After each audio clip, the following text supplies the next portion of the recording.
Hi friends, അസ്സലാമു അലൈക്കും. Welcome to my YouTube channel Mamoos Thekkan. ഞാൻ എൻ്റെ വീട്ടിൽ പോവുകയാണ് കേട്ടോ. അപ്പോൾ ഞാൻ എൻ്റെ ഉമ്മയുടെ വീട്ടിലേക്ക് പോവുകയാണ്. കൊല്ലങ്കോട് കാമ്പർത്ത് ചള്ള എന്ന് പറയും കേട്ടോ. അപ്പോൾ അങ്ങോട്ട് പോകാനൊരു കാര്യം കൂടെ ഉണ്ട്. എൻ്റെ അമ്മായിയുടെ മോളുടെ ഭർത്താവ് മരണപ്പെട്ടിരുന്നു. ആ സമയം എനിക്ക് അങ്ങോട്ട് പോകാൻ പറ്റിയില്ല കേട്ടോ. അവിടെ ക്രിസ്മസ് പരീക്ഷ ടൈമായിരുന്നു. അപ്പോൾ എനിക്ക് പെട്ടെന്ന് പോയി വരാനൊന്നും പറ്റിയില്ല. അപ്പോൾ ഞാൻ എൻ്റെ മക്കൾ, പിന്നെ ഉമ്മ, അനുജത്തി, താത്താടെ മോള്, മരുവൻ, ഞങ്ങളങ്ങനെ എല്ലാവരും കൂടെ അവരൊന്ന് പോയി കാണാമെന്ന് വെച്ചിട്ട് ഞങ്ങൾ പോവുകയാണ്. അപ്പോൾ കുറച്ച് പേര് ഓട്ടോയിലും, പിന്നെ ഞാൻ ബൈക്കിൽ കൂടെ സ്കൂട്ടിയിലും, താത്താടെ മോള് അവൾ ബൈക്കിലാണ് കേട്ടോ.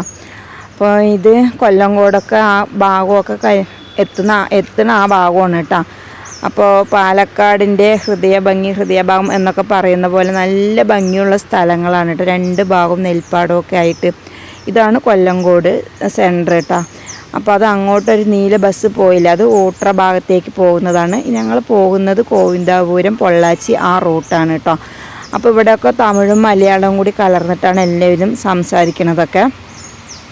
അപ്പോൾ കൊല്ലങ്കോട്, മാഞ്ചിറ, ഞണ്ടങ്കിഴായ അതെല്ലാം കഴിഞ്ഞ് മുതലമട, പോത്തമട കഴിഞ്ഞ് കാമ്പർത്ത് ചള്ളയിലാണ് കേട്ടോ എൻ്റെ അമ്മയുടെ മോള് താമസിക്കുന്നത്. ചുള്ളിയാർ ഡാം എന്ന് പറയും, അതിൻ്റെയൊക്കെ കുറച്ചടുത്താണ് താമസിക്കുന്നത്. അപ്പോൾ അവർക്ക് ഒരു അറ്റാക്കായിരുന്നു കേട്ടോ. മച്ചാൻ മരിച്ചത് ഒരു അറ്റാക്കായിരുന്നു. 4 പെൺകുട്ടികളാണ്. ഒരു മോളുടെ വിവാഹം മാത്രമേ കഴിഞ്ഞിട്ടുള്ളൂ. അപ്പോൾ ഇവർ ഡ്രൈവറായിരുന്നു. അപ്പോൾ ആലപ്പുഴയിൽ ഈ കൊയ്ത്ത് മെഷീൻ കൊണ്ടുപോകാൻ വേണ്ടി അങ്ങോട്ട് പോയതാണ്.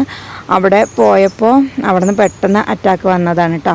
അപ്പോൾ അത് ഇവിടെയാണ് അവർ താമസിക്കുന്നത്. ഇവിടെ ഇങ്ങനെ കുറേ 5 സെൻറ്റ് 10 സെൻറ്റ് സ്ഥലങ്ങളൊക്കെ ഓരോരുത്തർ മേടിച്ച് ഇങ്ങനെ ഒരുപാട് വീടൊക്കെ വെച്ചിട്ടുണ്ട് കേട്ടോ. അപ്പോൾ ഇവിടെയാണ് എൻ്റെ അമ്മായിയുടെ മോൾ താമസിക്കുന്നത്. അങ്ങനെ ഞങ്ങൾ പോയി കുറച്ച് നേരമൊക്കെ അവിടെ ഇരുന്ന് കുറേ നേരമൊക്കെ അവിടെ സമയം ചിലവഴിച്ചു കേട്ടോ. അത് കഴിഞ്ഞിട്ട് പിന്നെ ഞങ്ങൾ തിരിച്ച് ഇങ്ങോട്ട് വരികയാണ്. അപ്പോൾ ഞാൻ പട്ടാമ്പിയിൽ നിന്ന് പോയ അന്ന് തന്നെ, ഞായറാഴ്ചയായിരുന്നു പോയത്, അന്ന് തന്നെ ഞങ്ങൾ അങ്ങോട്ട് പോയി കേട്ടോ. പിന്നെ അന്ന് വൈകുന്നേരത്ത് ഞാൻ പിന്നെ എൻ്റെ വീട്ടിലല്ല നിന്നത്, ഞങ്ങൾ കാവശ്ശേരിയിൽ വന്നു കേട്ടോ. എൻ്റെ താത്താൻ്റെ മോളുടെ അടുത്താണ് വന്നത്. അപ്പോൾ പിറ്റേ ദിവസം അവിടെ നിന്ന് നമുക്ക് നേരത്തെ ഇങ്ങോട്ട് പോരാനൊക്കെ സൗകര്യമില്ല. അവൾ ഇരിക്കുന്നത് തന്നെ റോഡ് സൈഡാണ് കേട്ടോ വീട്. അപ്പോൾ അതിന് സൗകര്യം കണക്കാക്കിയിട്ട് ഞങ്ങൾ പിന്നെ പിറ്റേ ദിവസം ഇവിടെ നിന്നാണ് കേട്ടോ വന്നത്. അപ്പോൾ ഇത് തിരിച്ച് വരുന്ന വഴിയൊക്കെയാണ്. ഇതൊക്കെ ഈ കൊല്ലങ്കോട്, കരിങ്കുളം, മെലവഞ്ചേരി അങ്ങനെയുള്ള ആ റൂട്ടുകളൊക്കെയാണ് കേട്ടോ. നല്ല രസമാണ് അവിടെയൊക്കെ ഇങ്ങനെ കാണാനും.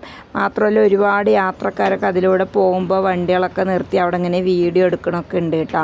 ഈ വിത്തനശ്ശേരി ആ ഭാഗമൊക്കെ 2 സൈഡും നെൽപ്പാടമൊക്കെ ആയിട്ട് നല്ല ഭംഗിയാണ്. പിന്നെ ഇത് എൻ്റെ വീട്ടിൽ വന്നിട്ടുള്ള പട്ടാമ്പിയിൽ എത്തിയിട്ടുള്ള വിശേഷങ്ങളൊക്കെയാണ് കേട്ടോ. അപ്പോൾ രാവിലെ കുറച്ച് ഗോതമ്പ് പുട്ടൊക്കെയാണ് ഉണ്ടാക്കുന്നത്. അപ്പോൾ ഇപ്പോൾ തൊണ്ടവേദന കുഴപ്പമൊന്നുമില്ല കേട്ടോ, കുറച്ച് മാറി തുടങ്ങിയിട്ടൊക്കെ ഉണ്ട്. സൗണ്ടൊക്കെ ഒന്ന് ക്ലിയർ ആയിട്ടുണ്ട്. അപ്പോൾ വീഡിയോ കണ്ട് ഇഷ്ടമാണെങ്കിൽ എല്ലാവരും ഒന്ന് ലൈക്ക് ചെയ്യുക. പുതിയ കൂട്ടുകാരൊക്കെ ഉണ്ടെങ്കിൽ ഒന്ന് സബ്സ്ക്രൈബ് ചെയ്ത് സപ്പോർട്ട് കൂടി ചെയ്യണം.